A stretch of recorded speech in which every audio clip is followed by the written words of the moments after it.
তো আলোচনা শুরু করার আগেই আমরা সেই মহান রব্বুল ইজ্জাতের নাম উচ্চারণ করব। রাজি আছি সবাই? মুসলমান ও মুসলমান, আমাকে আপনাকে সৃষ্টি করেছেন কি একটু বলেন তো সবাই। এই যে আমরা এখানে আসলাম, বসলাম, কত মানুষ বাজার ঘাটে ঘুরে বেড়াচ্ছে, কারো কিন্তু এই মজলিসে এসে বসার তৌফিক আল্লাহ তাআলা দেয়নি, এমন অনেক মানুষ আছে। কিন্তু আপনি একটু ভাবেন যে আপনাকেই কেন কোরআনের কথা বলার, শোনার জন্য এই জান্নাতি পরিবেশে আসার তৌফিক আল্লাহ তাআলা দিলেন? কেন দিলেন? আপনি একটু ভাবেন, আপনি বুঝবেন যে আল্লাহ আপনাকে ভালোবাসে বিধায় দুনিয়াবি অনেক কাজ থেকে ফারেক রেখে জান্নাতি এই পরিবেশে এসে বসার তৌফিক আল্লাহ তাআলা আমাদেরকে দান করেছেন। পড়েন আলহামদুলিল্লাহ। এজন্য যেই আল্লাহর আমাদের প্রতি এত খেয়াল, যে আল্লাহর আমাদের প্রতি এত মহব্বত, ওই আল্লাহর নাম আমরা একটু অন্তরের অন্তঃস্থল থেকে শরীরের সমস্ত শক্তি দিয়ে আকাশ বাতাস প্রকম্পিত করে আমরা আল্লাহ তাআলার নাম উচ্চারণ করবো। রাজি আছে মুসলমান? এক একটা তাকবীর দিব, প্রত্যেকটা তাকবীরে আল্লাহ রাব্বুল আলামিনকে ঈমানি জজবার সাথে জানিয়ে দিব বিশ্বনবী এবং তার সাহাবারা এই দুনিয়ার জমিনে আল্লাহর আইনকে চালু করতে যাওয়ার পরে রক্ত ঝরাতে হয়েছে, জীবন দিতে হয়েছে। এখনো যদি বাংলার এই জমিনের মধ্যে আল্লাহর আইনকে প্রতিষ্ঠা করার জন্য জীবন দেওয়া লাগে, আমরা শঙ্করপুরের প্রত্যেকটা মুসলমান বিনা প্রশ্নে আল্লাহর রাস্তায় রক্ত ঝরাতে রাজি আছি। কথা বলেন ঠিক কিনা? এক একটা তাকবীরের মাধ্যমে আমরা আল্লাহ তাআলাকে জানিয়ে দিব। রাজি আছি মুসলমান? তাহলে তিনটা তাকবীর দিব। আমি শুরুতে বলবো লিল্লাহি তাকবীর। আপনারা শরীরের সমস্ত শক্তি দিয়ে আল্লাহ তাআলাকে সন্তুষ্ট করার উদ্দেশ্যে আল্লাহর নাম উচ্চারণ করবেন, পড়বেন আল্লাহু আকবার, পড়েন সুবহানাল্লাহ। তাহলে প্রথম তাকবীর লিল্লাহি তাকবীর। আওয়াজ সব প্যান্ডেল থেকে, সামনে থেকে নাই, মানে স্টেজ থেকে সব আওয়াজ, সামনে থেকে না। আচ্ছা ঠিক আছে, দ্বিতীয় তাকবীর লিল্লাহি তাকবীর। মাশাআল্লাহ, পিছনের ভাইয়ের একটু ঘুমাচ্ছে, এখনো তো বসতে পারেননি, অনেক রাত পর্যন্ত চলবে আজকে। তৃতীয় তাকবীর লিল্লাহি তাকবীর। মাশাআল্লাহ, আল্লাহ তাআলা আমাদের ঈমানি এই জজবাটাকে কোরআনের বিজয়ের জন্য, ইসলামের বিজয়ের জন্য আল্লাহ তাআলা যেন কবুল করে নেয়। আমরা বলছি আমিন। সম্মানিত উপস্থিতি, দুইটা ছোট ছোট শব্দ, ঈমান এবং ইবাদত। আওয়াজ করে বলেন, ঈমান এবং ইবাদত। এই দুইটা বিষয় শুধুমাত্র খাস করে একজনের জন্য। চিল্লায় বলেন তিনি কে? কারণ আমরা ঈমান আনি শুধুমাত্র কার উপরে?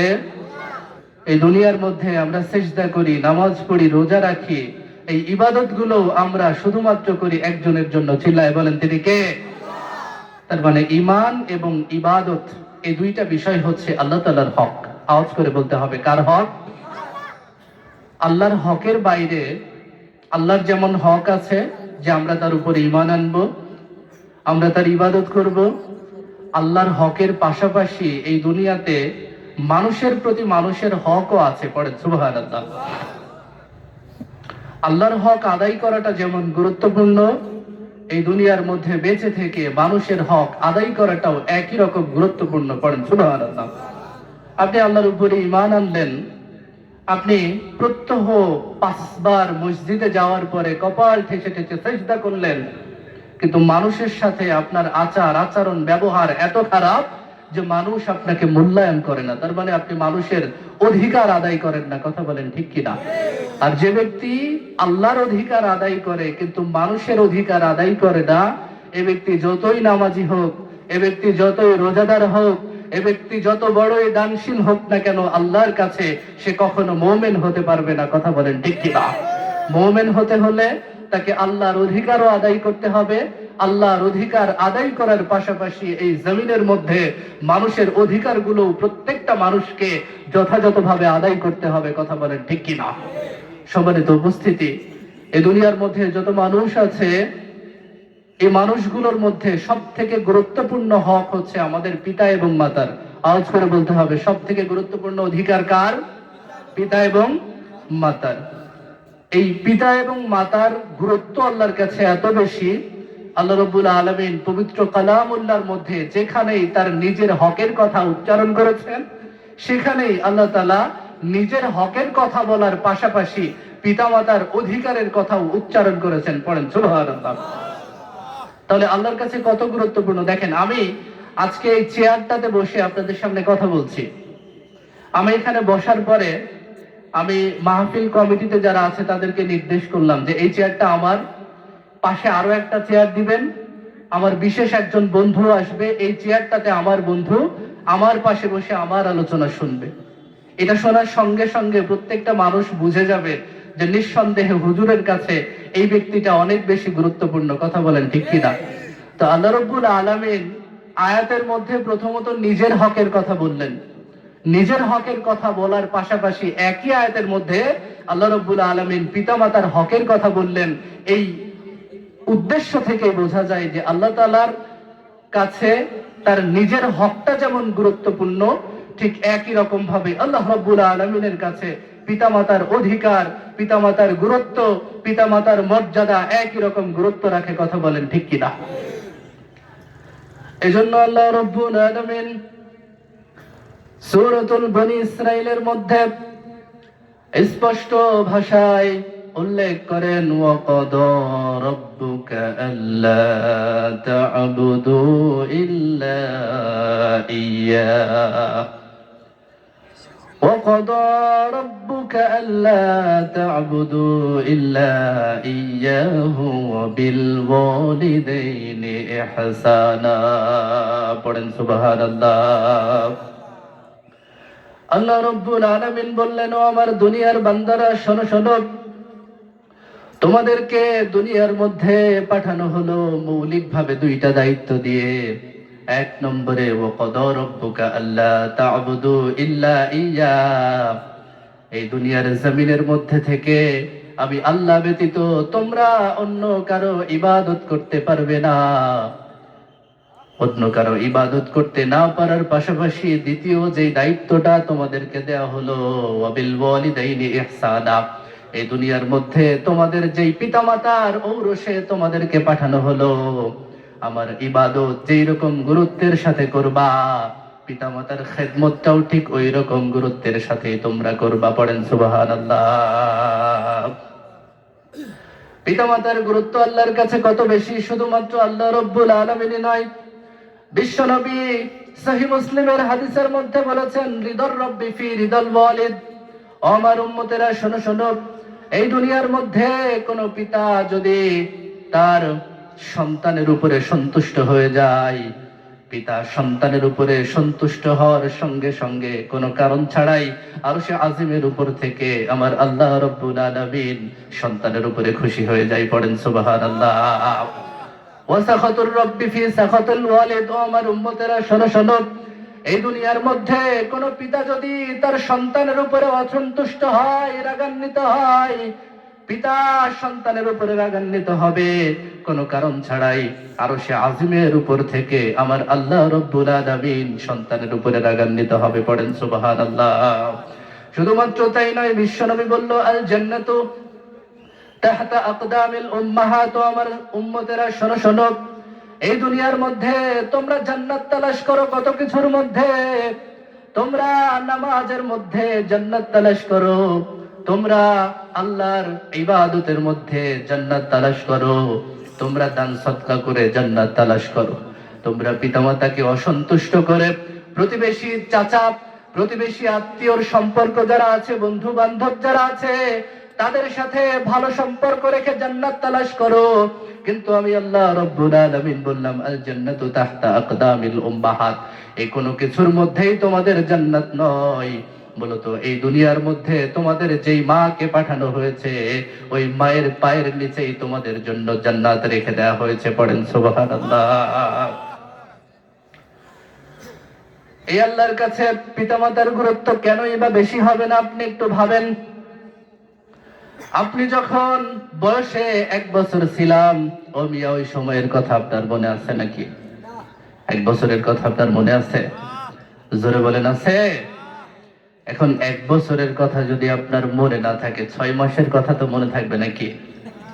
হ্যাঁ, আপনার বয়স যখন 6 মাস, এইরকম কনকনে শীতের রাত, আপনার মা আপনাকে নিয়ে বিছানার মধ্যে ঘুমিয়ে গিয়েছে। কনকনে ঠান্ডার রাত, আপনার মা আপনাকে বিছানার ডান দিকে রেখে ঘুমিয়ে পড়েছে। 1-2 ঘন্টার ব্যবধানে আপনি মাত্র ঘুমিয়েছেন। আপনার মা সারাদিন কাজকর্ম ছেড়ে একটু বিশ্রাম করার জন্য বিছানার মধ্যে ঘুমিয়ে গিয়েছে, আপনাকে তার ডান দিকে রেখে ঘুমিয়েছে। 1-2 ঘন্টার ব্যবধানের মধ্যেই দেখা গেল প্রস্রাব করে গরম বিছানাটাকে আপনি একেবারে ভিজিয়ে ঠান্ডা করে দিয়েছেন। আপনার মা আপনার উপরে বিরক্ত হন নাই, ওই ঠান্ডা জায়গার মধ্যে আপনাকে ঘুম পাড়িয়েও রাখেন নাই। আল্লাহ রাব্বুল আলামিন মায়ের অন্তরের মধ্যে আপনার প্রতি এত মমতা, এত ভালোবাসা দিয়ে দিয়েছে। আপনার মা আপনাকে ভেজা জায়গায় না শুইয়ে ডান দিক থেকে বাম দিকের শুকনা জায়গায় আপনার মা আপনাকে শুইয়ে দিয়েছে। পড়েন সুবহানাল্লাহ।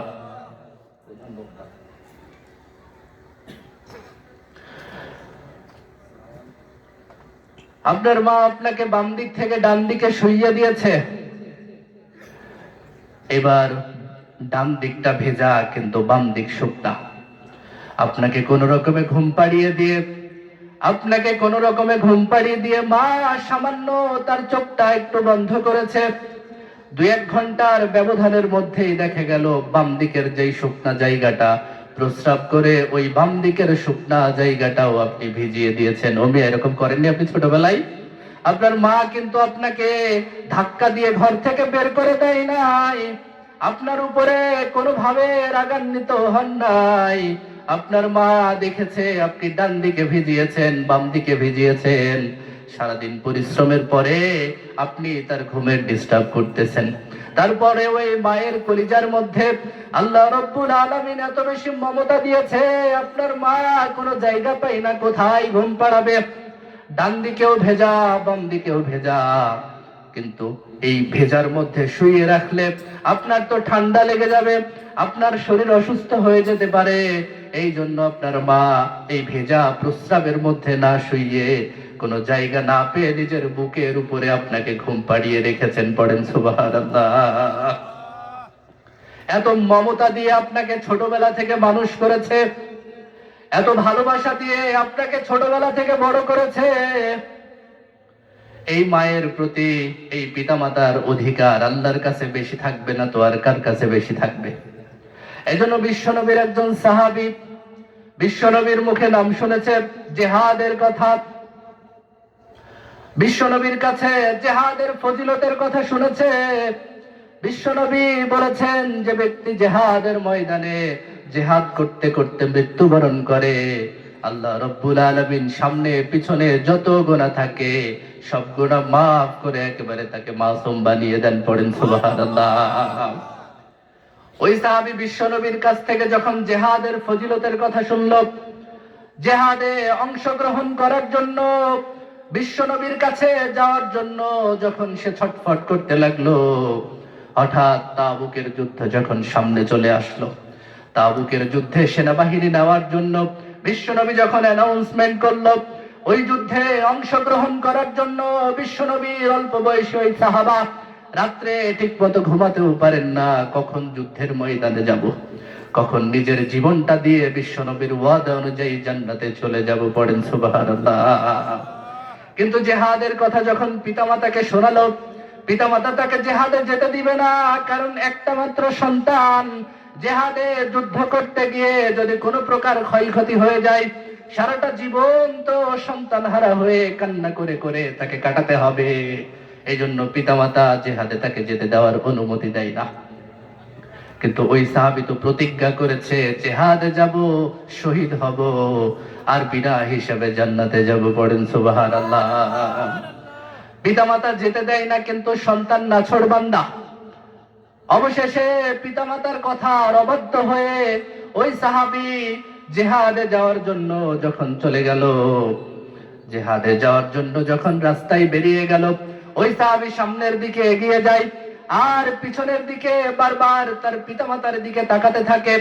ওই সাহাবী যখন বিশ্বনবীর কাছে উপস্থিত হয়, বিশ্বনবী সাল্লাল্লাহু আলাইহি ওয়াসাল্লাম, দয়ার নবী, মায়ার নবী, পড়েন সুবহানাল্লাহ, বিশ্বনবীকে বলল, ইয়া রাসূলুল্লাহ, ইয়া হাবিবাল্লাহ, যেদিন থেকে আপনি আমাকে জিহাদের ফজিলতের কথা শুনিয়েছেন, ওই দিন থেকে জিহাদে কবে অংশগ্রহণ করব এই স্বপ্নে দেখতে দেখতে প্রতিটা রাত আমি নির্ঘুম কাটিয়েছি। পড়েন সুবহানাল্লাহ। এখন যখন একটা মোক্ষম সুযোগ এসেছে জিহাদের ময়দানে যাওয়ার, শহীদ হওয়ার একটা সুযোগ এসেছে, আমার পিতামাতা আমাকে জিহাদে যেতে দেয় না।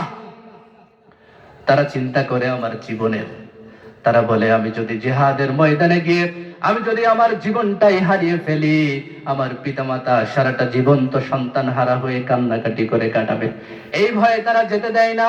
অবশেষে আমি যাওয়ার জন্য জোর করে পিতামাতার কাছ থেকে অনুমতি ছাড়া বাইরে বেরিয়ে এসেছি। আমি যখন ঘর থেকে বেরিয়েছি, পিছনের দিকে আমি বারবার তাকিয়েছি, যতবার তাকিয়েছি ততবার আমার মায়ের চোখের দিকে আমি পানি দেখতে পেয়েছি। পড়েন সুবহানাল্লাহ। বিশ্বনবীকে বলল, ইয়া রাসূলুল্লাহ, আমার জিহাদে যাওয়াটা ঠিক হবে কিনা? বিশ্বনবী বলল, তুমি আর দেরি করো না, ইরজি ফাদহিকহুমা কামা আবকাইতাহুমা, দ্রুত বাড়িতে চলে যাও।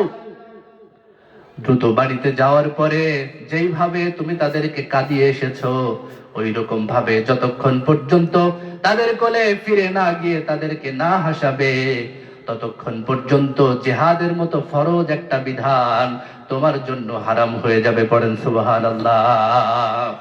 ও মিয়া, জিহাদ কিন্তু যেমন তেমন কোনো বিধান না। আমরা কিন্তু নামাজ পড়ি, এই নামাজটা যেমন ফরজ, রমজানের রোজা যেমন রাখি, রোজাটা যেমন ফরজ। কোন ময়দানে যদি জিহাদের জন্য বিশ্বনবী ডাক দেয়, ওই জিহাদে অংশগ্রহণ করাটাও আল্লাহ রব্বুল আলামিন ওই রকম ভাবেই ফরজ করেছেন। পড়েন সুবহানাল্লাহ। কিন্তু এইরকম ফরজ একটা বিধানেও পিতামাতার অনুমতি না থাকার কারণে সাহাবীর জন্য হারাম হয়ে গেল। পড়েন সুবহানাল্লাহ। এজন্য আল্লাহ রব্বুল আলামিন বলল, আমার বান্দারা শোনো শোনো, وَقَضَى رَبُّكَ أَلَّا تَعْبُدُوا إِلَّا إِيَّاهُ وَبِالْوَالِدَيْنِ إِحْسَانًا।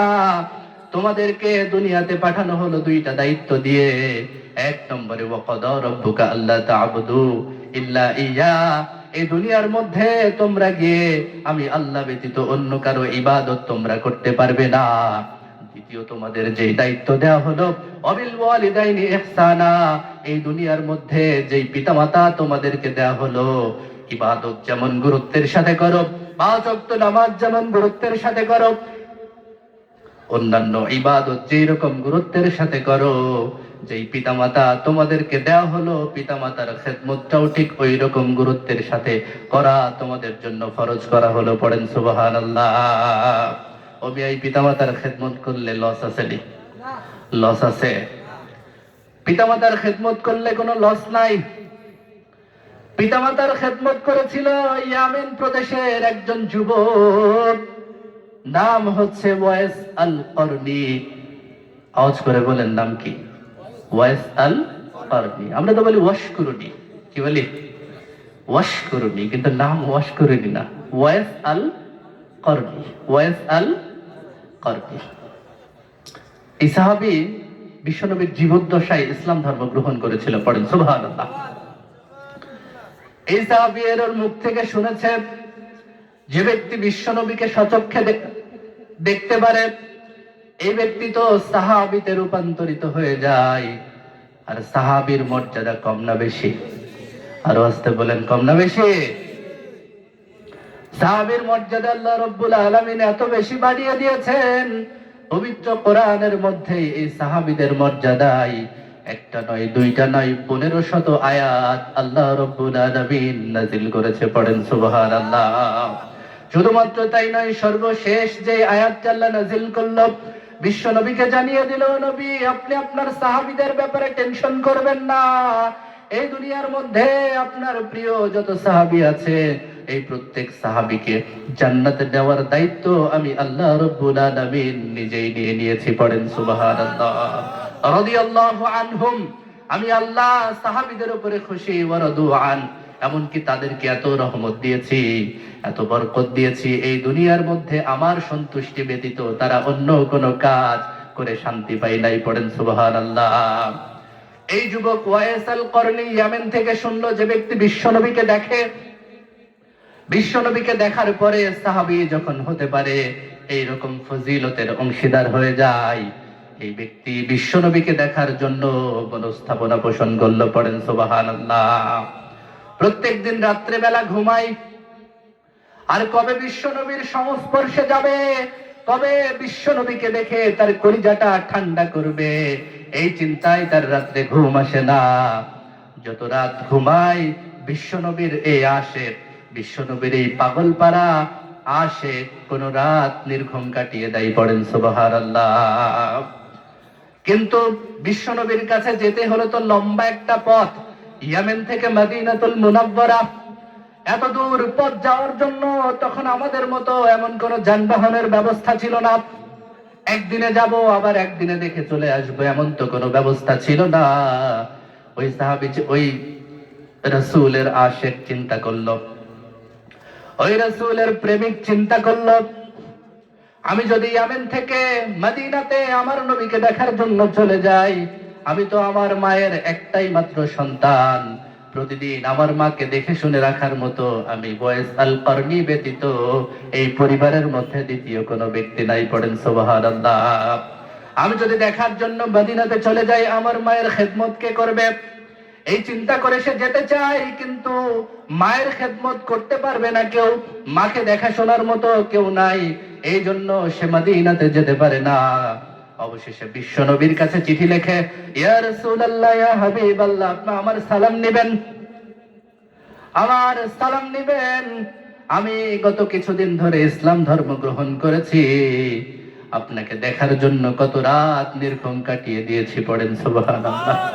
আপনার সংস্পর্শে এসে একটু ধন্য হব এই চিন্তা করে খাওয়া দাওয়া পর্যন্ত বন্ধ করে দিয়েছি, ইয়া রাসূলুল্লাহ। কিন্তু আমি ইয়ামেন থেকে মদিনাতে যাব, আমার মাকে বাড়িতে দেখাশোনার মতো কেউ নাই, আমি কিভাবে যাব? ইয়া রাসূলুল্লাহ, আপনি যদি আমাকে একটু পথ দেখাতেন, কোন সুবুদ্ধি দিতেন, আমি সেই অনুযায়ী পথ চলতাম। বিশ্বনবী পত্রটা পড়ার সঙ্গে সঙ্গে দু চোখ দিয়ে পানি ছেড়ে দিল। বিশ্বনবী তার চিঠির উত্তর লিখলো, ওয়াইস আল করনি, তোমাকে মদিনাতে আসার দরকার নাই, তুমি তোমার পরিবারের মধ্যেই থেকে তোমার মায়ের খেদমত করো। আমি আল্লাহর কাছে দোয়া করি, আল্লাহ রব্বুল আলামিন এই দুনিয়া এবং আখিরাত উভয় জগতে তোমার মায়ের খেদমত করার জন্য তোমার সম্মান বাড়িয়ে দিবে, পড়েন সুবহানাল্লাহ। বিশ্বনবীর চিঠির উত্তর পেয়ে ওয়াইস আল করনি তার জেদটা বন্ধ করে দিল। বিশ্বনবীর কথা অনুযায়ী মায়ের খেদমত করতে থাকলো। কিছুদিন পরে দেখা গেল বিশ্বনবী দুনিয়া থেকে বিদায় নিয়ে নাই, কিন্তু বিদায় নেওয়ার আগে বিশ্বনবী সাইয়েদনা ওমরকে বলে যায়, ও ওমর, কিছুদিন পরেই ইয়ামেন থেকে এমন একজন ব্যক্তি এই মদিনাতে আসবে, যেই ব্যক্তির নাম হচ্ছে ওয়াইস আল করনি। এই ব্যক্তি হচ্ছে মুস্তাজাবুদ দাওয়া। আওয়াজ করে বলেন, এই ব্যক্তি কি? মুস্তাজাবুদ দাওয়া।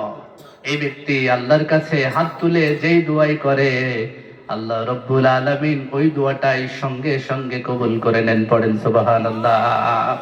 ও ওমর, শোনো শোনো, তুমি যদি তার সাথে দেখা পাও, দেরি করো না, তার খেদমত করবা।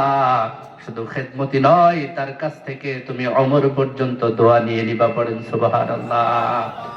কাকে বলছেন? ওমরকে। বিশ্বনবী দুনিয়ার থেকে বিদায় নেয়, সাইয়েদনা ওমর যখন খেলাফতে বসেছে, আমিরুল মুমিনিন তখন শাসক, ঠিক ওই সময় তিনি খবর পেলেন ইয়ামেন থেকে একটা গোত্র মদিনাতে এসেছে। সঙ্গে সঙ্গে তার মনে পড়ে গেল বিশ্বনবীর ওই নসিহতের কথা, দৌড় দিল ওই গোত্রের কাছে। বিশ্বনবী যেই যেই বর্ণনা দিয়েছিল, ওয়াইস আল করনিকে দেখা মাত্র ওমর রাদিয়াল্লাহু তাআলা আনহু তাকে চিনে ফেললো, পড়েন সুবহানাল্লাহ।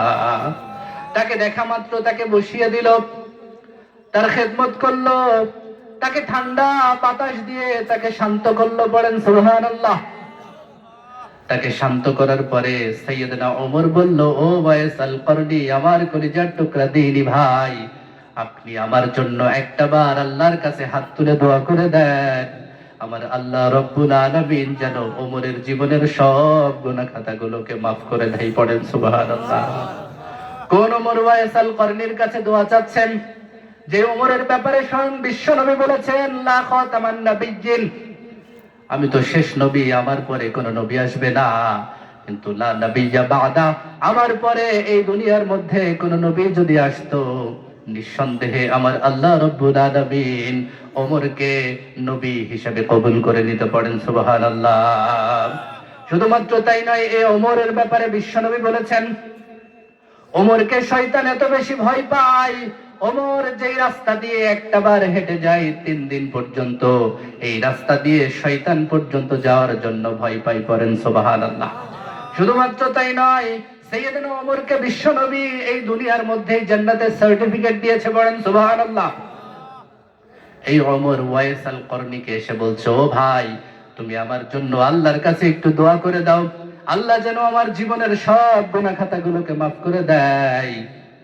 ওয়াইস আল করনি অবাক হয়ে গেল, আমিরুল মুমিনিন, আপনি তো এই এলাকার শাসক, আপনি তো দেশের প্রধানমন্ত্রী, আপনি যদি আমার কাছে এরকম ভাবে দোয়া চান, আমার তো নিজের কাছে ছোট মনে হয়। ওমর বললেন, ও আমার ভাই, আপনি নিজেকে ছোট কোনোভাবেই মনে করবেন না, কারণ আল্লাহ রাব্বুল আলামিন এই দুনিয়ার মধ্যে পিতা এবং মাতার খেদমত করার কারণে আপনার সম্মান এত বেশি বাড়িয়ে দিয়েছে যে আমি ওমরকে পর্যন্ত আপনার কাছে দোয়ার দ্বারস্থ করেছে। পড়েন সুবহানাল্লাহ। এজন্য বিশ্বনবী বলে, আমার উম্মতেরা শোনো শোনো, আল জান্নাতু তাহতা আকদামিল উম্মাহাত, দুনিয়ার অন্য কোন জায়গায় জান্নাত খুঁজো না, অন্য কোন ইবাদতের মধ্যেও জান্নাত খুঁজো না, ঘরের মধ্যে তোমাদের যেই পীর দিয়ে দেয়া হলো জিন্দা পীর, ঘরের মধ্যে তোমাদের যে বাবা দিয়ে দেয়া হলো জিন্দা বাবা, এই পিতামাতার খেদমত করো, পিতামাতাকে ভালোবাসো, তাদেরকে আদর করো, তাদেরকে মহাব্বত করো, কারণ পিতামাতাকে মহাব্বত করতে পারলে আল্লাহ রাব্বুল আলামিন পিতামাতার পায়ের উসিলায় তোমাদেরকে জান্নাত দিয়ে দিবেন। পড়েন সুবহানাল্লাহ। ওমিয়া পিতামাতার খেদমত করলে যেমন আল্লাহর রহমত, কেউ যদি পিতামাতার নাফরমানি করে আল্লাহর গজব আছে না নাই? জোরে বলেন, আছে না নাই? কেউ যদি পিতামাতার খেদমত করে, পিতামাতার খেদমত করলে, পিতামাতার কাছ থেকে দোয়া যদি নিয়ে নেয়, পিতামাতার কাছ থেকে দোয়া যদি কেউ নিতে পারে, এই দুনিয়ার মধ্যে অন্য কারো দোয়ার দ্বারস্থার হতে হবে না। কথা বলেন ঠিক কিনা? কেউ যদি পিতামাতার ভালোবাসা পায়, অন্য কারো ভালোবাসার দরকার হবে না। কিন্তু এই দুনিয়ার মধ্যে কোন ব্যক্তি যদি পিতামাতার নাফরমানি করে, এই দুনিয়ার মধ্যেই তার শাস্তি আছে না নাই? মিয়া, যেই মা, যেই বাবা ছোট্টবেলা থেকে মমতা দিয়ে, মায়া দিয়ে আপনাকে লালন পালন করলো, এখন আমাদের দেশের এমন অনেক যুবক পাওয়া যায়, বড় হওয়ার পরে ওই পিতা মাতার পর্যন্ত নাফরমানি করে, আছে না নাই? পিতামাতার কথা তাদের সহ্য হয় না, কথায় কথায় ঝাড়ি দিয়ে কথা বলে, এই জমিনের মধ্যে পিতামাতার থেকে অসহ্যকর কোন জিনিস যেন তাদের কাছে নাই। কিন্তু এই দুনিয়া, দ্বিতীয় বক্তা, নারায়ে তাকবীর, নারায়ে তাকবীর, দ্বিতীয় তার জন্য রহমত, সেটা হচ্ছে সে আল্লাহর নৈকট্য পাবে। পড়েন সুবহানাল্লাহ। আর কেউ যদি এই দুনিয়ার মধ্যে পিতামাতাকে অসন্তুষ্ট করে, তাদের দোয়া না পায়, তাদের দোয়া না পেলে তাদের কলিজাটা, তাদের কপালটা এই দুনিয়ার মধ্যেই পড়ে যাবে। কথা বলেন ঠিক কিনা? এজন্যই পিতামাতার ব্যাপারে বিশ্বনবী, এজন্যই পিতামাতার ব্যাপারে আল্লাহ রাব্বুল আলামিন সূরা বনী ইসরাঈলের 23 নম্বর আয়াতের মধ্যে স্পষ্ট ভাষায় বলছেন, ওয়া ক্বাদা রাব্বুকা আল্লা তা'বুদু ইল্লা ইয়্যা। ও দুনিয়ার মানুষেরা শোনো শোনো, এই দুনিয়ার মধ্যে তোমাদেরকে দায়িত্ব দেওয়া হলো 2টা। আওয়াজ করে বলতে হবে, কয়টা? 1 নম্বর হচ্ছে তোমরা ইবাদত করবা শুধুমাত্র একজনের। আওয়াজ করে বলতে হবে, তিনি কে? ওয়াবিল ওয়ালিদাইনি ইহসানা। দ্বিতীয়, তোমাদেরকে যে দায়িত্ব দেয়া হলো পিতামাতার নাফরমানি করবে না। পিতামাতার নাফরমানি যদি করো, আল্লাহর পক্ষ থেকে তোমাদের কপাল পড়ে যাবে। কথা বলেন ঠিক কিনা? বিশ্বনবীর একজন সাহাবী, নাম হচ্ছে আলকামা, খুব পরহেজগার, খুব বেশি নেককার মানুষ। এই সাহাবী যখন মৃত্যু সজ্জায় সজ্জিত, লোকজন তাকে কালেমা পড়ার জন্য দাওয়াত দেয়, আলকামা তুমি তো মরে যাবা, মৃত্যু সজ্জায় সজ্জিত, এক কাজ করো, পড়ে নাও লা ইলাহা ইল্লাল্লাহু মুহাম্মাদুর রাসূলুল্লাহ সাল্লাল্লাহু। লোকজন তাকে কালেমার দাওয়াত দেয়, কিন্তু আলকামাকে যত কালেমার দাওয়াত দেয় তত বেশি তার জিহ্বার মধ্যে জড়িয়ে যায়। পড়েন নাউযুবিল্লাহ। লোকজন যখন বুঝতে পারলো, তার স্ত্রী দেরি না করে চলে গেল বিশ্বনবীর কাছে। ইয়া রাসূলুল্লাহ, ইয়া হাবিবাল্লাহ, আপনার প্রিয় সহচর নাম হচ্ছে আলকামা, আজকে কয়েকদিন হচ্ছে মৃত্যু শয্যায় সজ্জিত, হয়তো আর বেশি দিন বাঁচবে না। আমরা তাকে কালেমার তালকিন করি, কিন্তু সে কালেমা মুখ দিয়ে বের করতে পারে না। পড়েন নাউযুবিল্লাহ। বিশ্বনবী জিজ্ঞাসা করে, ও আলকামার স্ত্রী, এই দুনিয়ার মধ্যে তার পিতামাতা বেঁচে আছে নাকি? স্ত্রী জবাব দিল, পিতা তো আগেই মারা গেছে, কিন্তু বৃদ্ধা একজন মা আছে। পড়েন সুবহানাল্লাহ। বিশ্বনবী বলল, তাকে বলো আমার কাছে আসতে। কিন্তু খবর নিয়ে দেখা গেল আলকামার মা এত বেশি বৃদ্ধা, হেঁটে বিশ্বনবীর কাছে আসবে এই ক্ষমতা আলকামার মায়ের ছিল না। পড়েন সুবহানাল্লাহ। বিশ্বনবী দেরি করলো না, দৌড় দিল, তাড়াহুড়ো করে আলকামার মায়ের কাছে চলে গেল। আলকামার মাকে জিজ্ঞাসা করলো, আলকামার মা বলো দেখি তোমার সন্তান কেমন ছিল? সঙ্গে সঙ্গে আলকামার মা জবাব দিল, ইয়া রাসূলুল্লাহ, ইয়া হাবিবাল্লাহ, আমার সন্তান আলকামার মতো দানশীল মানুষ এই তল্লাটের মধ্যে আর দ্বিতীয় কোনো ব্যক্তিকে দেখি নাই। পড়েন সুবহানাল্লাহ। আমার সন্তানের মতো মনোযোগ দিয়ে নামাজি কোন সন্তানকে এই এলাকার মধ্যে আমি দ্বিতীয় কোনো ব্যক্তিকে দেখি নাই। আমার সন্তানের মতো ভালো মানুষ, ভদ্র মানুষ এই এলাকার মধ্যে দেখি নাই। বিশ্বনবী জিজ্ঞাসা করলো, আলকামার মা শোনো শোনো, আমি তোমার আলকামার আমল সম্পর্কে জানতে চাই নাই, তোমার আলকামার সাথে তোমার ব্যবহারটা কেমন ছিল এইটা আমি বিশ্বনবী জানতে চাই। পড়েন সুবহানাল্লাহ। এই কথা বলার সঙ্গে সঙ্গে আলকামার মা কান্না করে দিল, ফুফিয়ে ফুফিয়ে কান্না করতে লাগলো, ইয়া রাসূলুল্লাহ, ইয়া হাবিবাল্লাহ, আমার সন্তান অনেক বেশি পরহেজগার ছিল, অনেক বেশি নামাজি ছিল, অনেক বেশি ভালো মানুষ ছিল, কিন্তু তারপরেও আমি আমার আলকামার উপরে সন্তুষ্ট নই। তার কারণ হচ্ছে আমার আলকামা সব সময় তার স্ত্রীর কথাকে প্রাধান্য দিত। স্ত্রীর কথা শুনে ভালো মন্দ যাচাই বাছাই না করে আমার সাথে ঝিড়কি দিত, আমার সাথে খারাপ আচরণ করত, আমার কোনো কথাকে প্রাধান্য দিত না। আর আমার কথাকে প্রাধান্য না দেওয়ার কারণে আমি আলকামার মা তার উপরে বড় অসন্তুষ্ট হয়ে গেছি। পড়েন সুবহানাল্লাহ। বিশ্বনবী বলল, বেলাল, আমি আগেই চিন্তা করেছিলাম তার পিতা এবং মাতা দুইজনের মধ্যে একজন হয়তো বা তার উপরে অসন্তুষ্ট আছে, আর এই কারণে যতই তাকে কালেমার তালকিন দেওয়া হোক সে কালেমা মুখ দিয়ে উচ্চারণ করতে পারে না।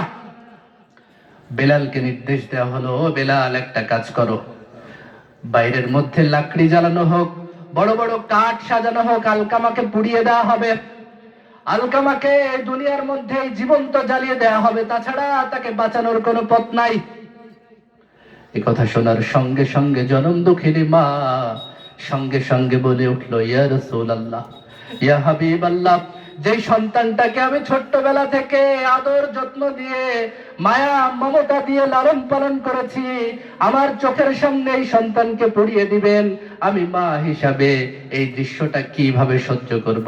ইয়া রাসূলুল্লাহ, আমি মা হিসাবে আমার চোখের সামনে আমার সন্তানকে আপনি পুড়িয়ে দিবেন, এই দৃশ্যটা আমি সহ্য করতে পারবো না। পড়েন সুবহানাল্লাহ। বিশ্বনবী বলল, আলকামার মা শোনো শোনো, তুমি এই দুনিয়ার সাধারণ আগুনে তোমার ছেলে পুড়বে এইটা দেখে তুমি সহ্য করতে পারবে না, অথচ তুমি এই দুনিয়ার মধ্যে আলকামার উপরে অসন্তুষ্ট হয়ে সে যদি মারা যায়, মৃত্যুবরণ করার সঙ্গে সঙ্গে দুনিয়ার এই সাধারণ আগুন নয়, এর থেকে 70 গুণ তেজওয়ালা আগুন, জাহান্নামের আগুনের মধ্যে তাকে পুড়িয়ে দেওয়া হবে। এই কথা শোনার সঙ্গে সঙ্গে আলকামার মা বললে, ইয়া রাসূলুল্লাহ, আমাকে কি করতে হবে একটাবার বলে দিন। বিশ্বনবী তখন আলকামার মাকে বলল, আলকামার মা, তুমি যদি তোমার সন্তানকে বাঁচাতে চাও, একটাই মাত্র পথ আছে, তুমি তোমার সন্তানকে আল্লাহর সন্তুষ্টির জন্য মাফ করে দাও। পড়েন সুবহানাল্লাহ। জনম দুঃখিনীর মার কলিজার মধ্যে মায়া চলে আসলো, সঙ্গে সঙ্গে বলল, ইয়া রাসূলুল্লাহ, আপনাকে সন্তুষ্ট রেখে বলছি, আপনাকে সাক্ষী রেখে বলছি, উপস্থিত যত সাহাবা আছে প্রত্যেক সাহাবাকে সাক্ষী রেখে বলছি, আমার আলকামা সারাটা জীবন আমার সাথে নাফরমানি করেছে, তারপরেও আলকামার ভালোর জন্য আমি মা আলকামাকে আজকে মাফ করে দিলাম। পড়েন সুবহানাল্লাহ। মাফ করে দেওয়ার সঙ্গে সঙ্গে বিশ্বনবী বেলালকে বলল, বেলাল যাও, এখন আলকামার অবস্থাটা দেখে আসো। বেলাল দেরি করলো না, দৌড় দিয়ে চলে গেল আলকামার অবস্থাটা পরিদর্শন করার জন্য।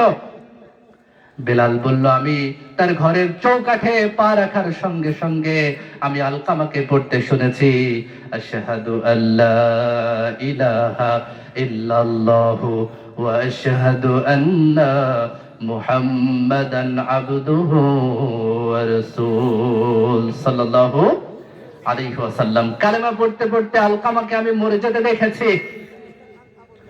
এইরকম ভাবে দুনিয়ার মধ্যে কেউ যদি পিতামাতাকে সন্তুষ্ট করতে পারে, সন্তুষ্ট করার ফলে যেই রকম ভাবে আল্লাহ রাব্বুল আলামিন দুনিয়ার মধ্যে তাকে সম্মানিত করেন, ওই রকম ভাবে যে ব্যক্তি পিতামাতার নাফরমানি দুনিয়ার মধ্যে করবে, আল্লাহ রাব্বুল আলামিন এই দুনিয়ার মধ্যেই তাকে বেইজ্জত করবে, তাকে অসম্মানিত করবে, তাকে লাঞ্ছিত করবে। পড়েন, কথা বলেন ঠিক কিনা?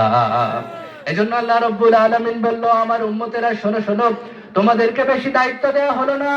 ওয়া ক্বাদা রাব্বুকা আল্লা তা'বুদু ইল্লা ইয়্যাহ, তোমাদেরকে মাত্র দুইটা দায়িত্ব দেওয়া হলো। এক নম্বরে দায়িত্ব দেওয়া হলো তোমরা আল্লাহ ব্যতীত অন্য কারো ইবাদত করবে না। পড়েন সুবহানাল্লাহ। দুই নম্বরে দায়িত্ব দেওয়া হলো ওয়াবিল ওয়ালিদাইনি ইহসানা, আল্লাহর ইবাদত যেরকম গুরুত্বের সাথে তোমরা করবা, এই দুনিয়ার মধ্যে পিতা মাতা যারা আছে তাদের খেদমত, তাদেরকে ভালোবাসা ঠিক ওই রকম ভাবে গুরুত্বের সাথেই আদায় করতে হবে। পড়েন সুবহানাল্লাহ। চিৎকার দিয়ে পড়েন সুবহানাল্লাহ। এইজন্য সম্মানিত উপস্থিতি, ওই পিতামাতার খেদমত করলে লস আছে কোনো? আপনার লস আছে? আপনার কোনো? পিতামাতাকে সন্তুষ্ট করতে পারলে এই দুনিয়ার মধ্যে কোনো পীরের দরকার আপনার হবে না। কথা বলেন ঠিক কিনা? আপনি তো আপনার কল্যাণের জন্য পীরকে গিয়ে সেজদা করে আসেন, আপনার কল্যাণের জন্য পীরের দরবারে গিয়ে খাসি জবাই করে আসেন, অথচ ঘরের মধ্যে নিজের মা বছরের পর বছর খাইতে পারে না ঠিক মতো, সেদিকে আমার আপনার নজর পর্যন্ত থাকে না। কথা বলেন ঠিক কিনা? তো এই জন্য দুনিয়া এবং আখেরাত পেতে হলে আমরা এই দুনিয়ার মধ্যে আমাদের পিতামাতার খেদমত করব, আমাদের অন্য কোনো কিছুর দরকার হবে না। পড়েন সুবহানাল্লাহ। তো আল্লাহ রাব্বুল আলামিন আমাদের সবাইকে পিতামাতার খেদমত করার, তাদের গুরুত্ব বোঝার মতো তৌফিক আল্লাহ তাআলা আমাদেরকে দান করুন। আমরা পড়ছি আমিন। আলোচনা শেষ করব। শেষ করার আগে আমাদের মধ্যে যে অলসতাটা এসে গিয়েছে, এই অলসতাটা আল্লাহর নাম উচ্চারণ করে আমরা আমাদের অলসতা দূর করব। রাজি আছি মুসলমান? ও মুসলমান, আল্লাহর নাম মুখে নিলে লস আছে আপনার কোনো? প্রত্যেক শব্দে শব্দে সওয়াব আপনার আমলনামার মধ্যে লিখে দেওয়া হবে। পড়েন সুবহানাল্লাহ। তিনটা তাকবীর দিব। আমি শুরুতে লিল্লাহি তাকবীর বলবো, আপনারা আকাশ বাতাস প্রকম্পিত করে শরীরের সমস্ত শক্তি দিয়ে আল্লাহর সন্তুষ্টির উদ্দেশ্যে আল্লাহু আকবার বলে আওয়াজ দিয়ে উঠবেন। রাজি আছি মুসলমান? দেখা যাক, আগের বারের থেকে কিন্তু জোর হতে হবে। প্রথম তাকবীর, লিল্লাহি তাকবীর। মানুষ অনেক বেশি হয়েছে কিন্তু জোর বেশি হয়নি। আর পিছনের বাইরে দেখছে, সামনে তো বলছে, পিছনে না বললে হুজুর বুঝতে পারবে না, এই জন্য চুপ করে আছে। তো যাই হোক, সবাই একসাথে আল্লাহর নাম উচ্চারণ করবো। দ্বিতীয় তাকবীর, লিল্লাহি তাকবীর। মাশাআল্লাহ মাশাআল্লাহ। তৃতীয় তাকবীর, সর্বশেষ তাকবীর, লিল্লাহি তাকবীর। মাশাআল্লাহ। আল্লাহ তাআলা আমাদের ঈমানের এই জজবাকে ইসলামের বিজয়ের জন্য, কোরআনের বিজয়ের জন্য, দ্বীনের বিজয়ের জন্য আল্লাহ তুমি কবুল করে নাও। পড়ছি আমিন। যা কিছু বললাম এবং শুনলাম, শোনা এবং বলা প্রতিটা কথার ভালো দিকগুলো আল্লাহ তাআলা আমাদের স্মৃতিপটে রেখে দিন, আর যেগুলো অপ্রয়োজনীয়, আমাদের জন্য দরকার নয়, আল্লাহর কাছে দোয়া করি আল্লাহ যেন ওগুলো আমাদের স্মৃতিপট থেকে মুছে দেয়। আমরা পড়ছি আমিন। আখির দাওয়ানা আলহামদুলিল্লাহি রাব্বিল আলামিন। আসসালামু আলাইকুম ওয়া রাহমাতুল্লাহি তাআলা ওয়া বারাকাতুহু। আলহামদুলিল্লাহ, মাশাআল্লাহ।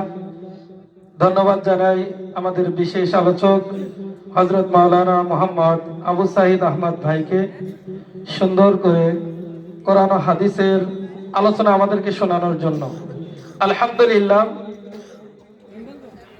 সম্মানিত হাজিরিন, আমাদের মাঝে দ্বিতীয় বক্তা চলে আসছে। তো আমরা এদিকে ওদিকে যারা ঘোরাফেরা করতেছি, আমরা ঘোরাফেরা না করে অতি সত্বর, অতি দ্রুত মাহফিল প্যান্ডেলে চলে আসি। তো এ পর্যায়ে আমাদের দ্বিতীয়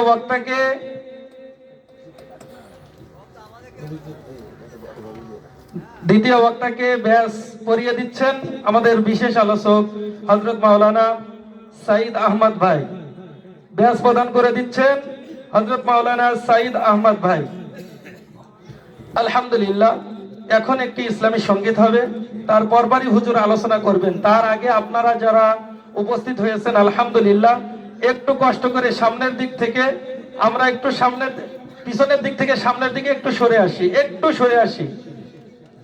তো যাই হোক, এ পর্যায়ে আপনাদের সম্মুখে সুন্দর একটি ইসলামী সঙ্গীত পরিবেশন করে শোনাচ্ছেন শঙ্করপুরেরই সন্তান ভাই মোহাম্মদ সোহেল রানা।